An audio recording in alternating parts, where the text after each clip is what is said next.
Today, I want to talk about self-trust. It's something that is so fundamental, it's so vital, and yet it doesn't always naturally come to us. It's not always naturally there. And in part, that's the conditioning of our society. And so that goes into the way that we're parented, the way that we're educated. It likes to tell us what to do and what to think, rather than really inviting us and helping us cultivate what is our relationship to trusting ourselves. And so this also evokes our ability to trust our intuition, to listen to our intuition, to trust our choices. So many of us are looking for guidance because it's hard to make decisions. It's hard to know what the next step is. It's hard to know, am I going to get it right with this person in this relationship? Or where do I move to next? Or, what do I even have for dinner? Right? There's a lot of things where actually tuning into ourselves and really trusting our decisions and our own inner knowing is so important. And yet it's really kind of like salmon swimming upstream, because again, we don't live in a culture that is really supportive of that. There's no education around that. There's no ritual around that. There's just, I would say there's almost the opposite of that. And so much of doing this work is about remembering what is actually innately there, but our environment doesn't necessarily feed it. And once we cultivate, it's just really about cultivating a relationship with ourselves. Once we cultivate that relationship, trust becomes the foundation of that relationship. And from that point, we can really do anything. So that's what we're going to dive into today.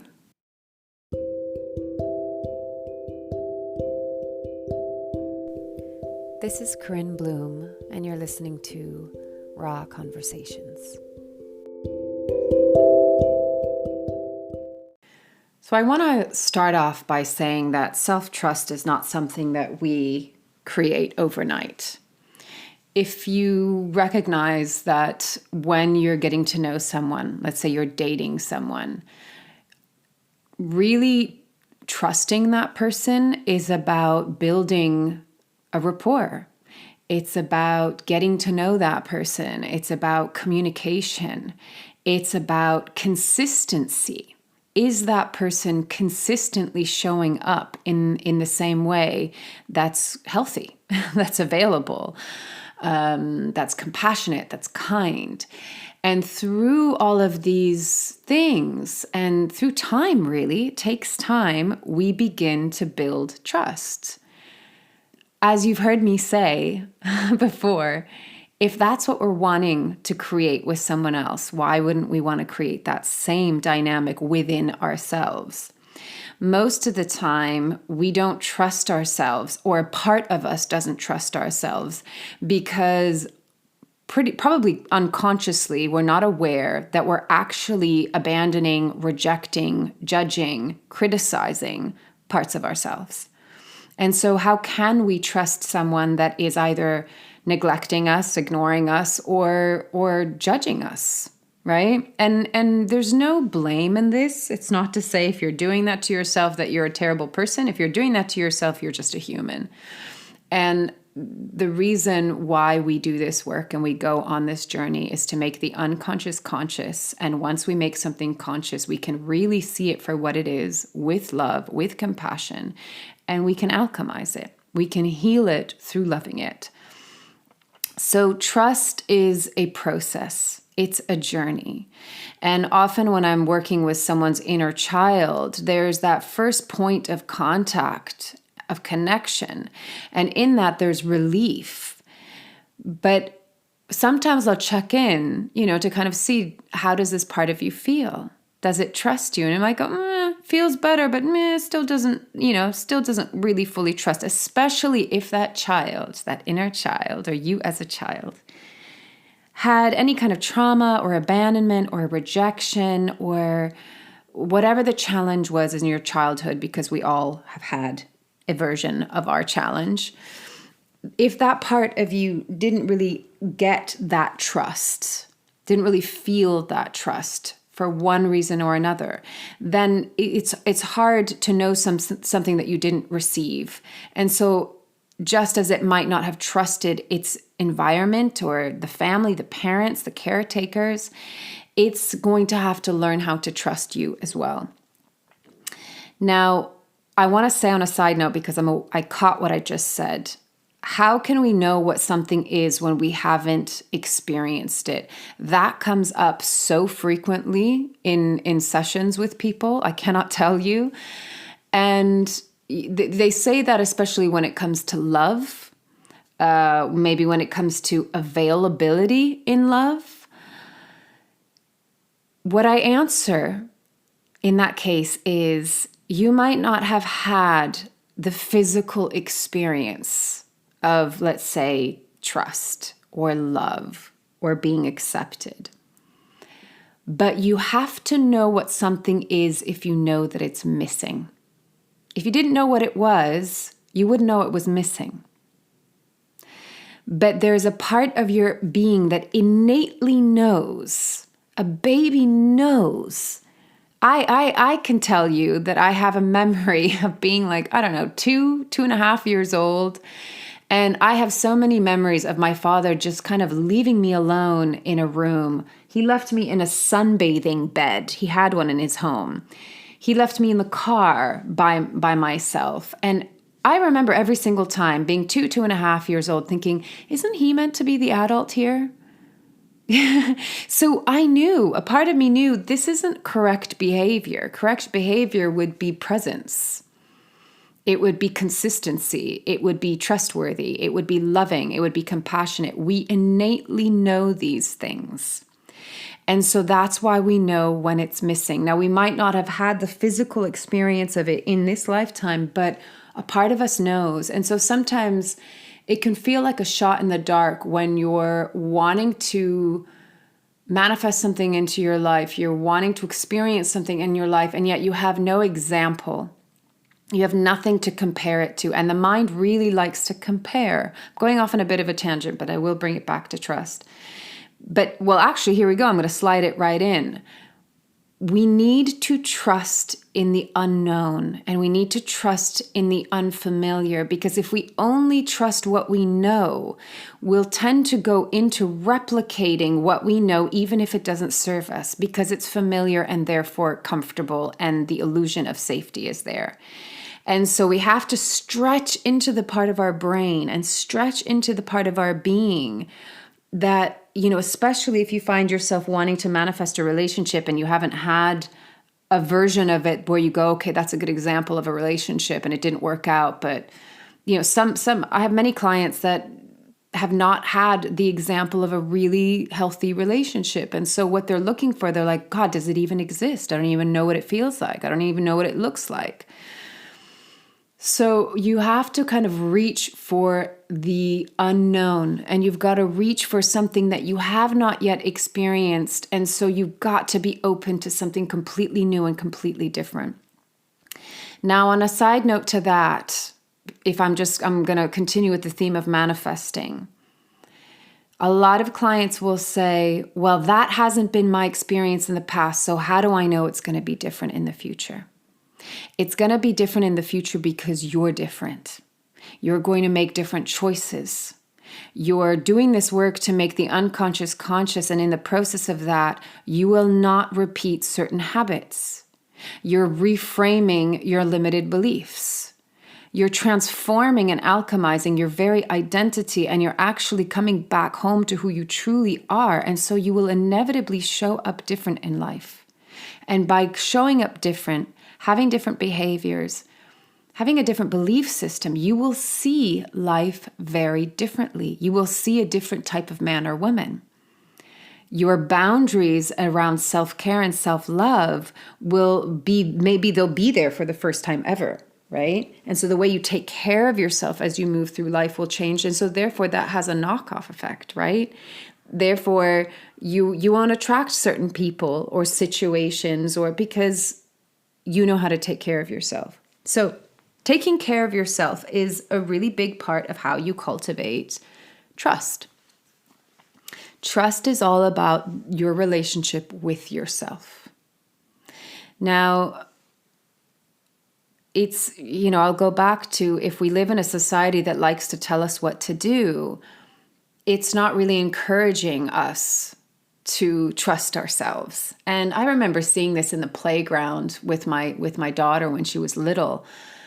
The amount of fear, there would be just like the playground. It's not even like the wilderness. It's not even like a wild tree, but it's like the playground, which is set up with safety measures and all of these things. And parents were like, no, wait, don't do that. That's dangerous. Be careful. And it's instilling so much fear in a child. And we've kind of forgotten the art of taking risks that are, within a healthy boundary, taking risks so that we can build our courage. If we do not have courage, we won't take risks. If we don't take risks, we're not really truly living life, because life requires that we take risks. And I'm not meaning, the risk to jump off a cliff. I actually think most of the time we don't take emotional risks because we haven't been taught.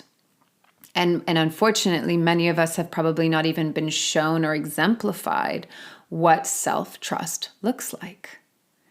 And a part of that, which is why I work so much around emotions, is we've got to get comfortable with our feelings. That's how we begin to learn to trust ourselves, not by judging ourselves for having this feeling and then shaming ourselves and saying, oh, we should be having more of this other feeling. Be happy, not sad. Be positive, not, scared, depressed, anxious, right? Those are all the bad, negative feelings. How can we trust ourselves if there's always a part that's pointing the finger saying, no, you should not feel that. You should feel ashamed if you feel that. That's not good. That's bad. That's wrong. Right? That's if you imagine someone's outside of yourself constantly telling you that or speaking to you in that way, what's going to happen? You're going to get really small.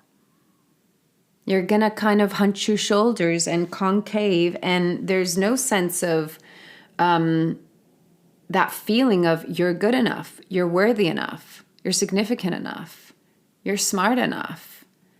But the most important part of that gets lost is you, who you truly are. Because part of cultivating trust is discovering who you truly are within yourself, because that's going to be the most solid, consistent, grounded, trustworthy part that you can ever trust. Think of it this way. If you are not being fully honest with yourself, if you're trying to be someone that you're not, if you're trying to be someone that other people will like, approve of, validate, love, whatever it is, but it's not authentically you, how can that be fully trustworthy? Because firstly, it's not based in authenticity and truth. And also it's changeable. Because if we're trying to be someone for someone else, depending on who that someone else is that comes into our life, we will have to act differently, right? So the most consistent, trustworthy person in our lives is our authentic self. And that is a journey to come into. It's not anything that you're going to find outside of yourself. The journey might take you through traveling in different countries, trying different practices, reading different books, listening to different talks, working with different coaches or therapists or different practitioners. The journey that's in our external world can be the catalyst for going into our internal world. But that's where we're going to find ourselves. So trust begins with consistency. Well, it begins before that with presence, actually, and then with consistency. First, we have to know that we're going to be present with ourselves no matter what we're feeling, thinking, or experiencing. That we're going to show up and just say, I'm here. And I'm here without judgment. I'm here to listen. I'm here to ask you what you need. I'm here to give you that need as best as I know how to in this moment. But I'm just here to listen, support, and love you through whatever it is that you're going through. There's no good or bad or right or wrong. There's no shame. There's no blame. There's no pointing the finger. So presence is key, that we're just going, okay, I'm showing up. And this is the part that we might not be aware of, how often throughout our lives we haven't been present with ourselves. Because it's like, ooh, I don't like that feeling. I'm going to push it away. I'm going to neglect it. I'm going to turn and look this way. Look, this way looks much better. I'm going to go into distraction. No, I don't want to feel that. I'm going to go eat that. I'm going to go watch that film. I'm going to go eat that tub of ice cream. I'm going to go have sex with that person. I'm going to do this drug. I'm going to play that video game. I'm going to anything to be with, right? And again, I say this without judgment. I say this as it's hard to be with our pain. But the more you can be with your pain, the more you can sit with your fear, the more you can listen to your sadness and just stay and be present and be loving. That is how you begin to cultivate self-trust. So presence, number one, consistency, that you continue to show up with the same level of presence and with the same level of kindness. Then we start to see, oh, okay, yeah, I can begin to trust this person, which is ourselves in this instance. But you'll notice these are our expectations of others. Good expectations. I normally don't like to use that word, but good expectation of others. So of course we should embody that ourselves. So you'll notice, yep, we're looking to see, is that person present? Are they showing up? Are they distracted when they show up, or are they present when they show up? Are they consistent in the way that they're there for me? Do they listen with compassion? Are they supportive, or are they telling me what to do and what I shouldn't do? And then really what it comes down to, once we've kind of connected into these, the presence, the consistency, and the support, it's really about cultivating a conversation. It's just about being in conversation with ourselves. So if we're in a society that loves distraction, and that being with and staying with the feeling, the sensation, the emotion in the body, getting out of the mind and dropping into the body, all of which is quite foreign to us, we have to start to pay attention. Instead of going to distraction, instead of just looping in the mind and going through the story again and again and again, we have to start paying attention to, what am I feeling? What are the sensations in my body? What are the emotions that are moving in my body? And we listen and we stay with, and that's what creates a language and a conversation that we are now starting to have, hopefully on a daily basis, with ourselves. That's the getting to know. I watched it was a short video, and I really like this. I think it was from a attachment theory workshop, but it was showing these kind of different categories, right? There's getting to know, there's consistency, there's trust, and then the last one was touch. And basically what she was saying is, she was going through the process that if we start by getting to know someone, get to know who they are, recognize, are they consistent in the way that they're showing up? I forgot one. The next one is, can I rely on this person? Which means that I see that they're consistent in the way that they're showing up. And then if I can rely on that person, I can trust them. And then we move to touch. And what she was saying is that what most people do is they go directly to touch. People jump straight into bed with each other. And then they go, why do I feel so insecure? Why do I feel like I don't know this person? I don't know if I can trust them. Can I rely on them? Because we bypassed all of those really crucial steps and we went straight into touch. And I thought that's so useful. Now, of course, when it comes to ourselves, I mean, that's really useful for a relationship, right? If in the dating process, that's like vitally important. But those first steps are what cultivating a relationship with ourselves is all about. We're needing to get to know each other. And I was watching another snippet of this man talking about how It took him a long time to figure out who he really is, to really get to know who he truly is, what I would call your authentic self.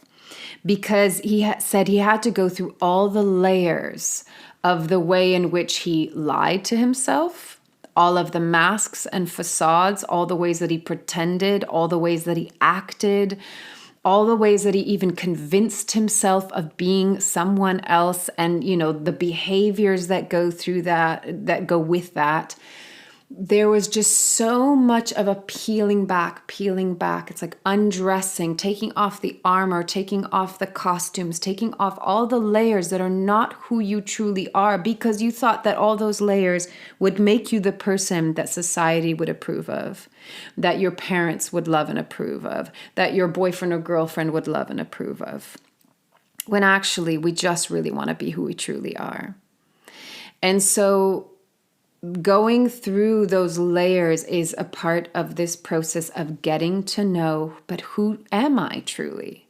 And I will again give the example of the question that I asked myself when I had to leave the San Francisco Ballet because I had an injury. And I asked myself the question, who am I without the identity of being a dancer? I knew who Corinne was. But when you strip away what you're doing and what you've been doing and who people know you as by what you've been doing, that's when the real question comes in. Who am I? Who am I? What am I scared of? What do I desire? What has the most meaning to me in life? What does fulfillment feel like? What does purpose mean to me? What makes my heart come alive? What makes me feel enlivened? What terrifies me? These are all unique questions. We're not a one-size-fits-all, and we shouldn't be. Yes, do we have similarities? Absolutely. But we're also unique beings. So if you want to cultivate self-trust, get to know yourself. And some of us might have a very strong sense of self, and some of us might not have a fucking clue who we are. And that's okay. There's no better or worse, right or wrong. It depends where you are along your journey. And the invitation is there to always begin on that journey inwards to get to know who you are. So I want to go into a little bit more of the specifics of trusting yourself. I really like to use the body as the barometer because the mind can be a trickster. The mind is very easily manipulated. The mind is very easily influenced by our belief systems. And if our belief systems are false and they're not really supporting who we truly are, then it's not going to necessarily lead us into making the greatest decisions. The body is pretty succinct. And most of the time, your body either feels good, bad, or neutral. It's really that simple. But the body, if you start to pay attention, will let you know. Does it feel expanded and relaxed? Does it feel contracted and tense? I'm going to use an example. I'm going to use two different examples. One will be, I'll go back in time when I was dancing. I was injured. I had taken 5 years off. I was retraining to come back into dance, and I had spent some time in New York, but I wanted to go to Europe, and I was auditioning for this really amazing contemporary company in Europe. And I had taken initial audition, and then a few months later, I was going to spend a week with them. And so I spent a week with them, and, I was just like, wow, this is my dream. What an amazing opportunity. And my back went out. And so I had to take part of that week off. And I remember lying in bed going, okay, what is going on here? Because by that point, I had learned to listen to my body because I had been with the injury, my ankle injury, for 7 years. And so I knew the wisdom of listening to my body. And what I came to was, even though this opportunity was kind of a dream of mine, it would have looked really good on my CV. It would have looked really good on paper. There was just something in me that knew, nope, this isn't right for me. My heart is actually telling me no. And it's hard because my mind was like, what the hell is wrong with you? This is an amazing opportunity. This is what you've been dreaming of. Why don't you do this? And my heart was going, nope. And so I said no. I said no to kind of going down that process. And interestingly enough, there was another dancer that I had met that ended up joining that company and said the director was an absolute nightmare to work with. So there was something in me that knew, yeah, that all would look great, but that's not what you're really wanting and needing. So that taught me that our body and our being and our wisdom and our intuition and our heart really truly does know. Now, some people might say, oh, but my heart told me that, I love that guy and he was the right guy for me. And, that's what my heart was telling me. And I'd say, that was probably what your infatuation was telling you. It's probably what your wounding was telling you. It was probably your whatever they call it, your trauma bonding that was telling you. And that's why it's really a getting to know process of really understanding what is the true voice of your heart. What is the true voice of your authentic self, so that you're not getting it confused with your wounded self. That is not to label you in a bad way. We all have our wound. It's just the part of us that is wounded. And we tend to live from that place until we make it conscious and we heal it. So that's really important to discern and to differentiate the two voices. More recently, I'm in this process of wanting to move, not just house, but country. And I kind of had the plan that I was going to go back again for a couple weeks just to do some more take another recce and scout out the place. But I also know that I want to move in like a month's time. And I'm like, how can I go do that and come back and pack up a 4-bedroom house in 2 weeks? And I was starting to get incredibly overwhelmed. I was waking up every night in the middle of the night with the most intense visceral experience of anxiety. Like, I cannot tell you how intense. And luckily I had the skills to just be with it. Like, I could just go, okay, what is this about? And I would hold it and I'd be very loving with myself, but it was so intense. And it was like every night for 6 nights or so, it kept on happening. And then I'd kind of come to this decision and some people supporting me in that decision. It just became very clear of like, okay, I'm not going to do the recce. I'm just going to, the priority is I need to pack up my house because whatever happens, I know I want to move out of this house. I do not want to be here for the winter. And so that is the priority. And then everything else will fall into place. And the moment I made that decision, my whole body relaxed and anxiety was like, boop, gone. So normally what happens is that we have these very uncomfortable feelings in our body and we want to get rid of them. We go, why is this here? I don't like this. I don't want this. And that's when we can go into distraction and masking and, doing and anything to avoid the feeling. When actually the feeling is the messenger. The feeling is the part that is getting your attention because something needs looking at and maybe something needs tweaking. Like in my instance, it was like, okay, that's not the best decision for my circumstances right now, for my current circumstances. When I made a different decision, my body was like, yep, that's the right one. But it wasn't going to go away until I paid attention to it. And now what happens with a lot of people is they have sensations that come up in their body. The body is speaking to you all the time. But if you ignore and ignore and ignore and ignore again and again and again, what happens years down the road? They get ill. They get injured.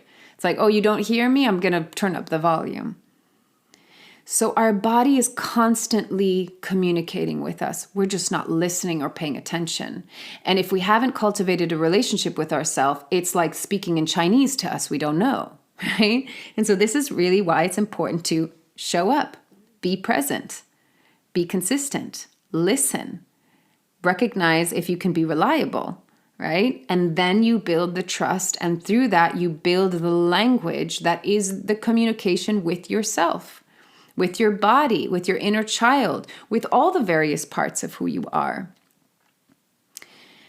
And eventually that kind of integrates into who you are and just that inner knowing that you will innately trust, because that's what has always been there.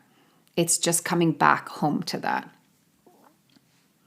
So I want to invite you to begin to start paying attention to your body. We like to live from the neck up. I want to invite you to drop into your body and notice the sensations. You can always start with the sensation, because that we can kind of point to and go, ouch, that doesn't feel good, or that doesn't feel comfortable, or I've got a restriction in my throat, or a knot in my solar plexus, or my belly feels sick, or I've got a pain in my lower back, or I've got an ache in my knee. Start with the sensation, because that tends to get our attention the most. When you have the sensation in your body, you ask, what is the feeling? What is the emotion in this sensation? You might have fear, anxiety, worry. It could be sadness, fear. I already said that, anger. Whatever the emotion is. And so you sit with that. You feel it. You take a breath. The first step is always just stay.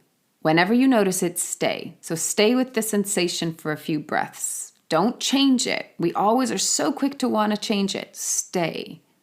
Stay, take a few breaths, then inquire, what is the emotion in the sensation? Once you feel the emotion, stay. Take a few breaths. Then you can begin the conversation. Why am I feeling anxious? Why am I worried? What part of me is scared in this moment? What part of what I'm doing right now is scaring this part of me? Is making this part of me anxious? Is making this part of me feel worried? And you inquire and you allow the emotion to have a voice. Let the fear have a voice. Let the anxiety have a voice, because that's just a part of you. So give them a voice and then start to have a conversation. Not a conversation where you're berating it and you're telling that part of you it shouldn't feel that way and you're shaming it. That is like, no. You're listening with love and compassion and kindness. And sometimes this takes a lot of patience and this takes a lot of practice. Again, none of this happens overnight. You are cultivating a very different kind of relationship with yourself, which you probably were not taught or shown by your parents or your teachers. It's a very new way in terms of how our society functions. So be patient with yourself. You're undoing a very big, a very kind of long-standing pattern that you're just habituated to. And generations repeat, right? We hand over behavior from generation to generation until we make it conscious. And that's another reason why we're doing this work, because we're liberating ourselves from the ancestral behavior that we've come out of. And don't underestimate that. That's powerful, right? But also don't underestimate your power and capacity to be able to transform it. But the only way we transform things is by being conscious of them. And the only way we can be conscious of them is if we're present, self-aware, and we stay with it. So again, just reminding you that self-trust is cultivated over time by building a consistent, reliable, trustworthy, kind relationship with yourself. So I'll leave it at that because it's a long one today. There's so much more that I could say, and there's so many more specifics that I could go into, but it's really, we're all on our own individual journey, which is why when I work with someone, it's very intuitive because it's very dependent on where that person is. There is no one size fits all, right? So begin to see if you can trust yourself. Begin to notice the ways in which you don't trust yourself.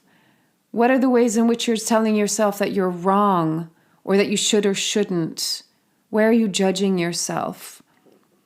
Notice if you go, I don't know, maybe I should ask that person. Maybe they'll know better. Notice if you're going to the external authority. Notice if you have your own inner authority. And if you don't, then that's something that needs to be worked on. Again, our society does not really support at all us having our own inner authority. It wants to be the sole authority. And that's a unlearning. That's a reconditioning.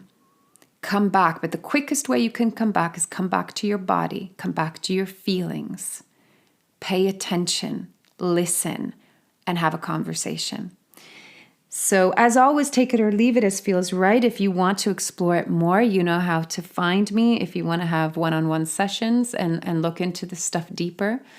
But take this as an invitation and try it out. There's no right or wrong way. Just try it out. What you're doing is you're building awareness and you're starting to create a new way of being, a new habit, a new pattern that's healthier and that is going to really allow you to live a much more free life. A life where you're going to be more at peace, because even when things are hard, you're going to be there for yourself. That's what trust is. You're going to be there. All right, y'all. Loving you from afar.